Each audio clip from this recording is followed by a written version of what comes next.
Assalamualaikum warahmatullahi wabarakatuh. Kami dari kelompok 4 yang beranggotakan Ira Listiawati NPM 30621560033 dengan Fiona Nur Asyifa NPM 30621566069. Dosen pengampu Haji Jumainah SPDI MPD. Makalah demokrasi. Pengertian demokrasi. Demokrasi adalah bentuk pemerintah di mana semua warga negara memiliki hak yang sama pengambilan keputusan yang dapat mengubah hidup mereka.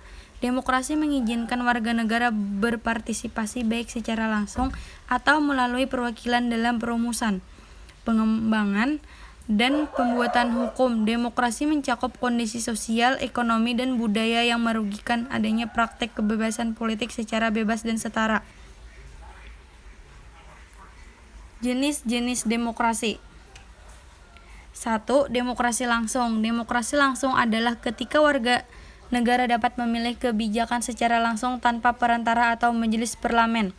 2. Demokrasi tak langsung. Demokrasi tak langsung atau demokrasi representatif adalah ketika orang memilih perwakilan untuk duduk di parlemen. Demokrasi presidensial. Melalui demokrasi presidensial, presiden suatu negara memiliki sejumlah besar kekuasaan atas pemerintah. 4. Demokrasi parlementer. Dalam demokrasi parlementer, kedudukan lembaga legislatif lebih kuat. 5. Demokrasi otoriter. Demokrasi otoriter terjadi ketika hanya elit yang merupakan bagian dari proses parlementer. 6. Demokrasi partisipatif. Demokrasi partisipatif adalah kebalikan demokrasi otoriter. 7. Demokrasi Islam. Bentuk demokrasi ini menerapkan hukum Islam ke dalam kebijakan publik dengan tetap mempertahankan kerangka demokrasi. 8. Demokrasi sosial. Demokrasi sosial muncul sebagai reaksi terhadap kebijakan neoliberal dalam ekonomi internasional. Prinsip-prinsip demokrasi. 1. Menyelesaikan perselisihan dengan damai dan secara melembaga. 2. Menjamin terselenggaranya perubahan secara damai dalam suatu masyarakat yang sedang berubah. 3. Menyelenggarakan penggantian pemimpin secara teratur. 4. Membatasi pemakaian kekerasan sampai minimum. 5. Mengakui serta menganggap wajar adanya keanekaragaman. 6. Menjamin tegaknya keadilan.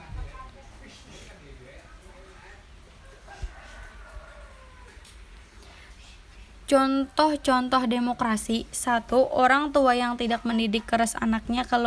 Keluarga merupakan faktor terpenting dari cara hidup seseorang. 2. Adanya pembagian tugas pada keluarga.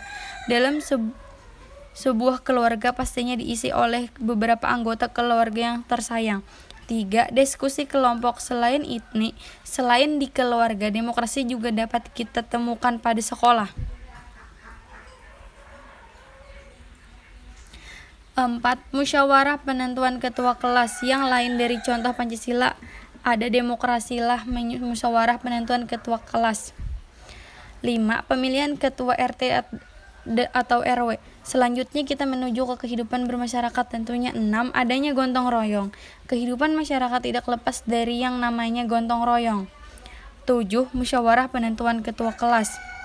Selain berkontribusi dalam kegiatan gotong royong yang dilaksanakan pada waktu tertentu, ada baiknya kita selaku warga masyarakat juga ikut bergabung dalam organisasi masyarakat seperti PKK, kelompok pengajian, dan juga kelompok pemuda dalam masyarakat.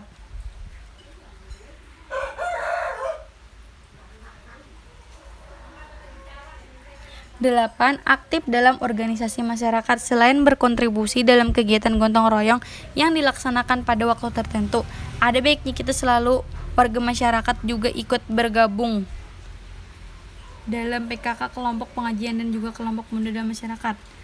9. Saling menghormati dengan tetangga. Indahnya demokrasi diwujudkan dengan rasa saling menghormati minimal dengan tetangga yang tinggal bersampingan dengan kita. 10. Pemilihan umum. Apabila pemilihan ketua kelas dan pemilihan ketua RT atau RW merupakan langkah awal untuk menerapkan demokrasi pada kehidupan berpolitik, maka ada langkah selanjutnya yang lebih penting untuk dilakukan, yang menyangkut kontribusi dari seluruh rakyat Indonesia yang telah memenuhi syarat, yaitu dengan dilaksanakannya pemilu. 11. Mematuhi aturan yang berlaku. Tentu saja sebagai rakyat Indonesia kita harus berusaha untuk menaati segala aturan yang ada.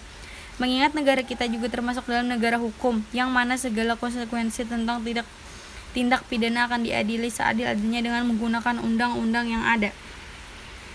Prinsip-prinsip demokrasi. 1. Menyelesaikan perselisihan dengan damai dan secara berlembaga. 2. Menjamin terselenggaranya perubahan secara damai dalam suatu masyarakat yang sedang berubah. 3. Menyelenggarakan pergantian pimpinan secara teratur. 4. Membatasi pemakaian kekerasan sampai minimum. 5. Mengakui serta menganggap wajar adanya keanekaragaman. 6. Menjamin tegaknya keadilan. Thank you. Terima kasih. Mohon maaf bila ada kesalahan pembaca atau ada kekurangan. Salah hilap mohon maaf. Wassalamualaikum warahmatullahi wabarakatuh.